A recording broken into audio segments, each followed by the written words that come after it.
2020년 교직원 A씨는 숨죽여서 학교 옥상에 올라갑니다. 그리고 준비해온 새총을 꺼내는데요. 그의 목표는 학교 후문에 주차장에 주차돼 있던 동료 직원의 승용차.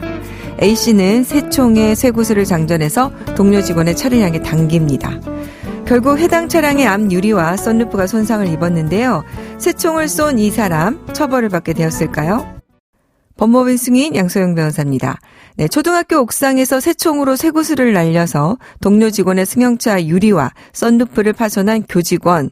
수리비는 약 400만 원에 달하는 것으로 전해지는데요.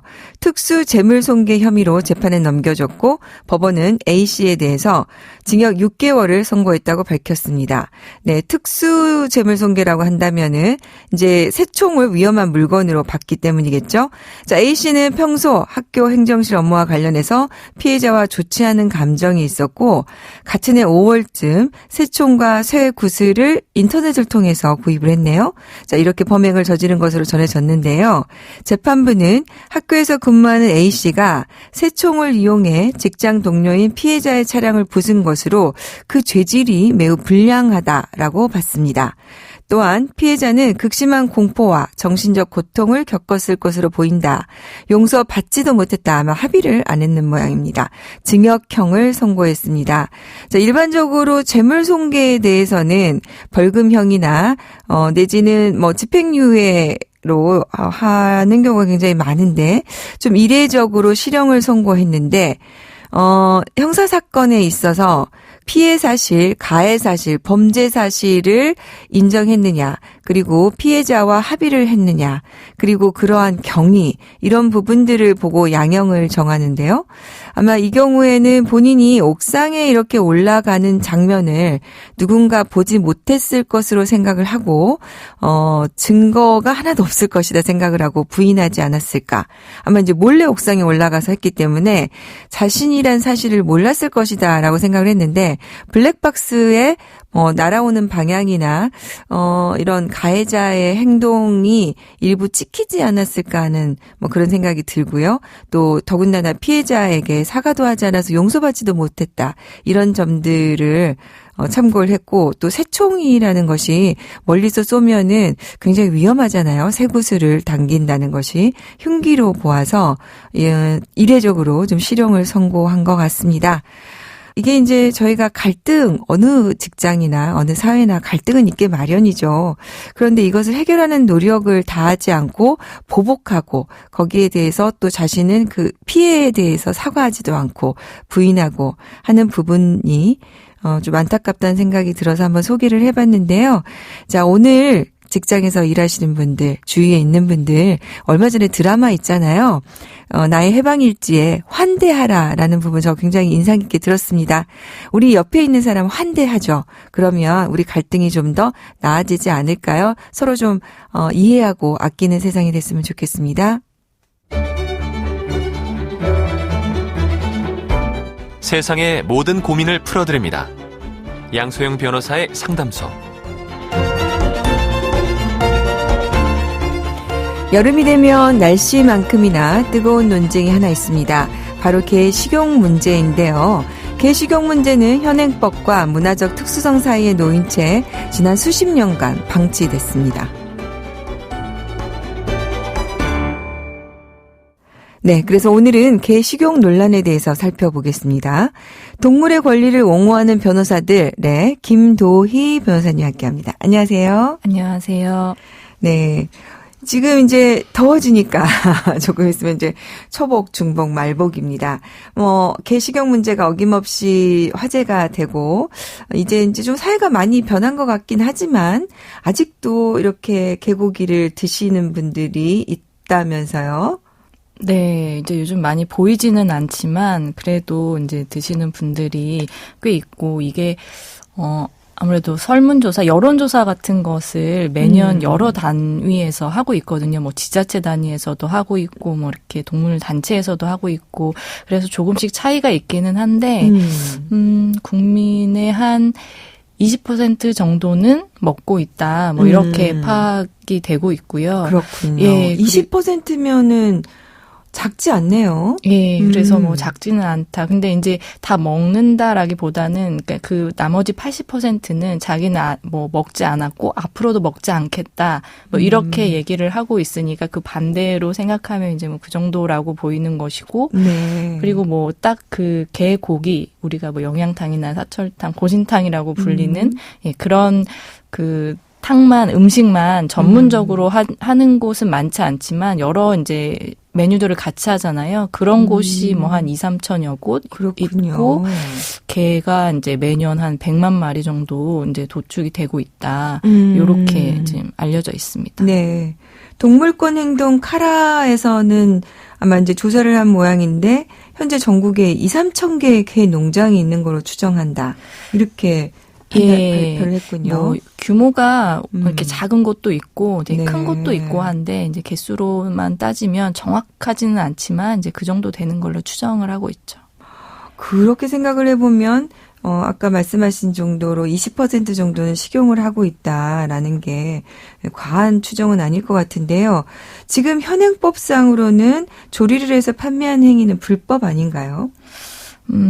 일단 저희가 이제 그런 거 관장하는 법이 식품위생법이잖아요. 근데 네. 이제 식품위생법 안에 보면은 고시가 있어요. 식품공전이라고 이 식품 뭐 기준이나 규격, 뭐 종류 뭐 이런 것들을 정하고 있는 곳인데 거기에 이제 식용으로 할 수 있는 식용류가 정해져 있어요. 그래서 뭐 우리가 소, 돼지, 닭, 뭐 양, 뭐 칠면조, 뭐 이런 품목들이 정해져 있는데 거기에 이제 개나 고양이는 들어가 있지 않은 거죠. 네. 그래서 이 고시에 없는 원료로 음식을 뭐 만들거나 판매하거나 뭐 이래서는 안 되고 만약에 그렇게 하면 영업 허가를 받지 못하고 하는 행위이기 때문에 예, 뭐 행정처분의 대상이 되거나 아니면 이제 형사처벌까지도 가능하죠. 이제 영업 뭐 검사를 받지 않고 이제 뭐 그것을 조리하거나 판매한 경우에는 또 이제 형사처벌까지 가능하니까요. 네. 예. 근데 그게 이제 규정은 있는데 단속을 하지 않는다면서요?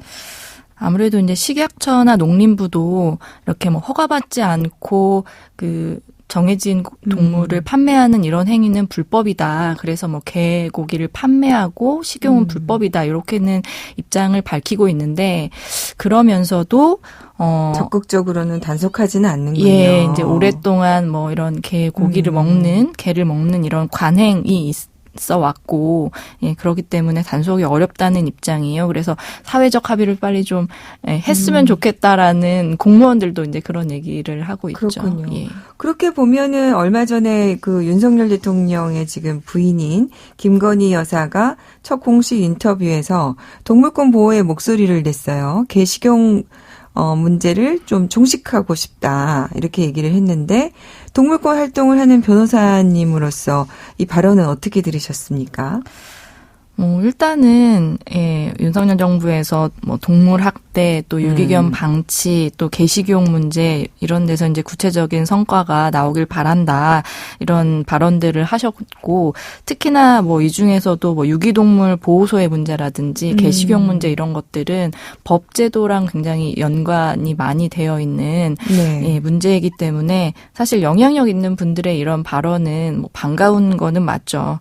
근데 이제 사실 중국도 이제 그때 발언을 하실 때 한국이랑 중국만 개를 먹는다 이렇게 하셨는데 사실 코로나 시국을 거치면서 중국도 이제 그 뭐 조례라든지 아니면 그 제도 내에서 개 식용을 금지한다는 걸 명문으로 이제 그랬어요. 예, 확실히 했거든요. 그래서 예, 그런 점들까지 생각을 하면 예, 한국도 좀 변화가 있어야 되지 않나. 그러면은 예. 지금 남아 있는 게 우리나라밖에 없네요.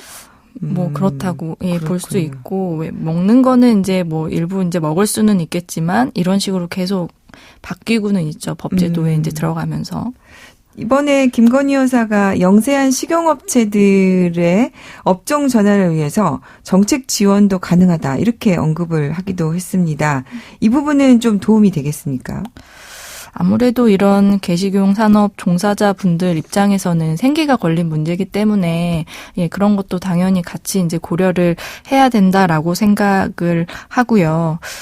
근데 사실 이런 뭐 개고양이를 도살하고 뭐 식용 목적으로 판매하고 이런 것들을 금지해야 한다라는 이제 동물보호법 개정안은 이미 예, 재작년부터 국회에 계류 중이라서요. 네. 사실 새로운 건 아니에요. 여기에 이제 그 업자들에 대한 그 폐업이나 업종 전환을 지원할 수 있다. 뭐 이런 규정도 이미 들어가 있거든요. 네. 예, 그래서 뭐 생각해 보면 세금 혜택이라든지 뭐 업종 전환 지원이라든지 이렇게 좀 다양한 방법으로 지원 방안을 모색해 볼 수는 있겠는데 이제 개인적으로 뭐 동물권 운동을 하는 입장에서는 사실 뭐 개고기만 아니면 되냐 뭐 이런 예 걸로 비춰질 수도 있고 그래서 이제 업종 전환 중에서도 다른 동물을 좀 사육하는 쪽의 업종 전환 지원은 아무래도 개인적으로는 예 좀 찬성 지지하기가 좀 어려운 것 같습니다. 아, 그렇군요. 우리 변호사님 생각에는 지금 개 식용을 찬성하는 입장에서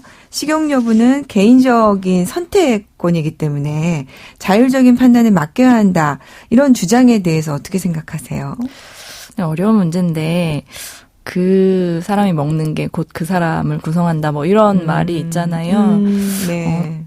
그만큼 이제 먹는 게 음식이라는 게 우리한테 이제 중요한 건데 음식을 먹을 때 최소한 이 음식이 어디서 어떻게 왔는지 예, 그런 어떤 절차를 과정을 통해서 우리 식탁까지 오게 됐는지 이제 그런 것들을 조금 관심을 가지고 알아보고 예, 그리고 나서 이제 선택했을 때 어떤 자율적 판단이라는 것도 가능하지 않나 개인적으로는 이제 그렇게 생각을 하고 특히나 이제 우리 지금 사회처럼 굉장히 고도화된 이런 산업사회에서는 음식도 사실 우리가 뭐 유기농을 찾고 아니면은 뭐 논GMO 이런 걸 찾는 것도 그런 먹거리에 대한 윤리를 같이 생각을 하는 것이잖아요. 그래서 그런 식으로도 한번 생각을 해봐 주셨으면 좋겠다. 예, 그런 생각을 가지고 있습니다. 네. 제 기억에 변호사님 2019년쯤에 그 어쨌든 사육하는 개를 도살하는 과정 자체가 방법이 동물 학대다라고 해가지고 형사사건화된 게 있었던 것 같은데 결론이 어떻게 됐나요?